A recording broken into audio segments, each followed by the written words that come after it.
دلوں کی داستان کے معزز سامعین کو ہنارانہ کا سلام۔ امید کرتی ہوں آپ سب خیریت سے ہوں گے۔ شروع کرتے ہیں آج کی داستان۔ ہماری آج کی داستان ایک نادان لڑکی کی سبق آموز داستان ہے۔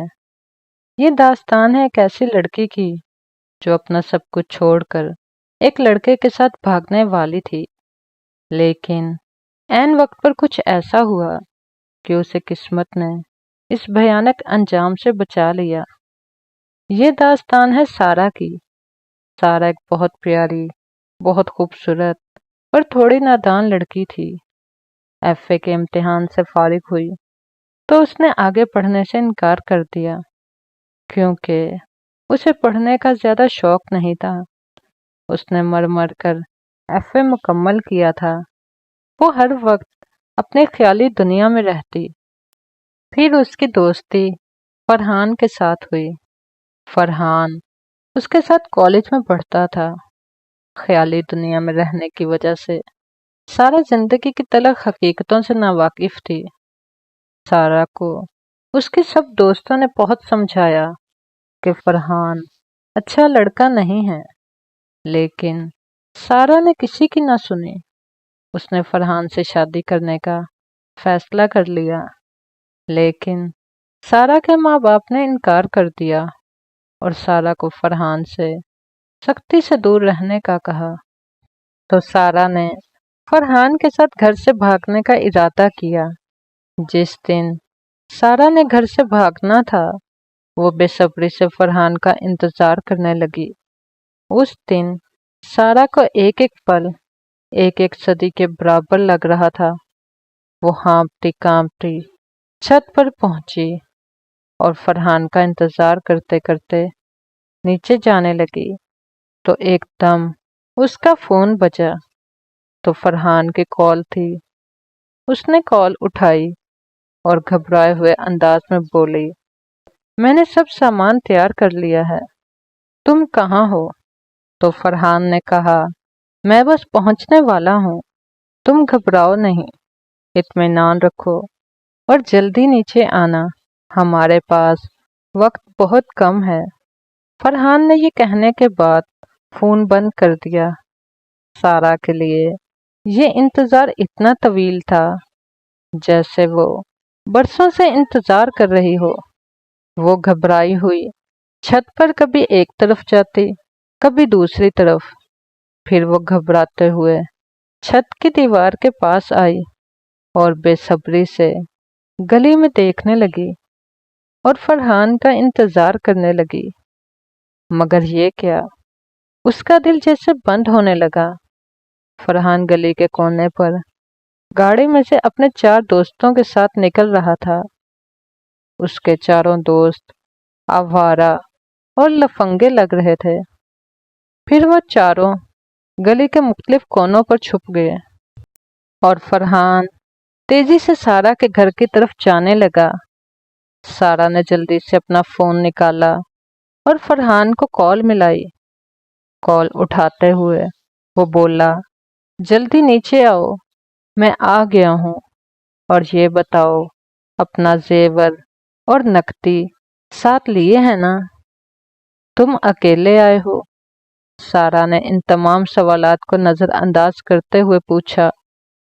ہاں، میں نے اکیلے ہی آنا تھا، تو ظاہر ہے اکیلے ہی آیا ہوں۔ فرحان غصے سے بولا، تم فوراً آؤ، وقت بہت کم ہے۔ وہ گھڑی کی طرف دیکھتے ہوئے دوبارہ بولا، مگر سارہ تو جیسے صدمے سے بت بن گئی تھی۔ تم سچ کہہ رہے ہو، تم اکیلے آئے ہو؟ سارہ بس اسی بات پر اٹکی ہوئی تھی۔ اسے جیسے فرحان پر شک ہو رہا تھا۔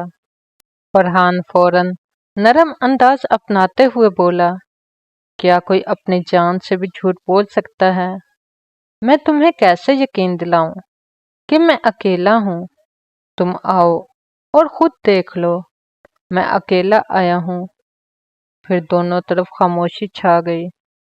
پھر سارہ نے خاموشی توڑی اور فرحان سے کہا، تم اکیلے نہیں، اپنے اوباش دوستوں کے ساتھ آئے ہو۔ فرحان پر تو جیسے